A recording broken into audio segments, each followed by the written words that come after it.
আজি পবিত্ৰ ঈদ-উল জুহা। বিশ্বৰ বিভিন্ন প্ৰান্তৰ সমান্তৰালকৈ শিৱসাগৰতো পালন কৰা হয় ঈদ-উল জুহা। শিৱসাগৰতো প্ৰতিকূল বতৰক নেওচি ইছলাম ধৰ্মাৱলম্বী লোকসকলে একত্ৰিত হৈ আদায় কৰিলে সমূহীয়া নামাজ।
শিৱসাগৰৰ ষ্টেচন চাৰিআলিৰ মছজিদ প্ৰাংগণত সহস্ৰাধিক লোকে আদায় কৰিলে ঈদ-উল জুহাৰ 2 ৰাকাত ৱাবিছ নামাজ।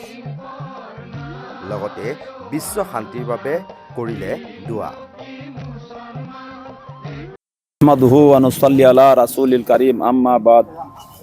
আজি যিটো ঈদ-উল জুহাৰ নামাজ পঢ়িলোঁ, আনন্দৰ সৈতে পঢ়িছোঁ। আপোনালোকে সহায় কৰিছে, আপোনালোকৰ সহযোগিতাত আজি ঈদৰ নামাজ পবিত্ৰ ৰাস্তাৰ ওপৰত ঈদৰ নামাজ পঢ়িলোঁ, ঈদ-উল জুহাৰ নামাজ পঢ়িলোঁ। বহুত আনন্দ লাগিছে, ভাল লাগিছে। আজি শিৱসাগৰ ষ্টেচন চাৰিআলিত ঈদ-উল আজহাৰ নামাজ পঢ়া হয়। আজি এই নামাজত শিৱসাগৰ তথা অসম বিশ্ব শান্তিৰ বাবে আমি দোৱা কৰিছোঁ, যাতে আমি সকলো জাতি ধৰ্ম একেলগে মিলি থাকিব পাৰোঁ আৰু অসমখনত যে শান্তি হওক সেইকাৰণেও দোৱা কৰিছোঁ। এইখিনিয়ে জামে মছজিদ।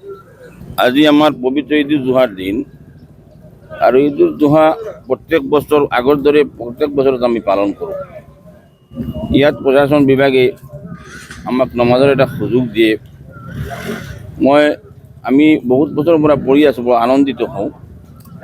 ইয়াতে নহয়, বিভিন্ন জেগাত হয়, কিন্তু বৰ্তমান যুগত কিছুমান অপশক্তিয়ে কিছুমান এটা হিংসা বিদ্বেষ সৃষ্টি কৰিছে অসমত তথা ভাৰতত।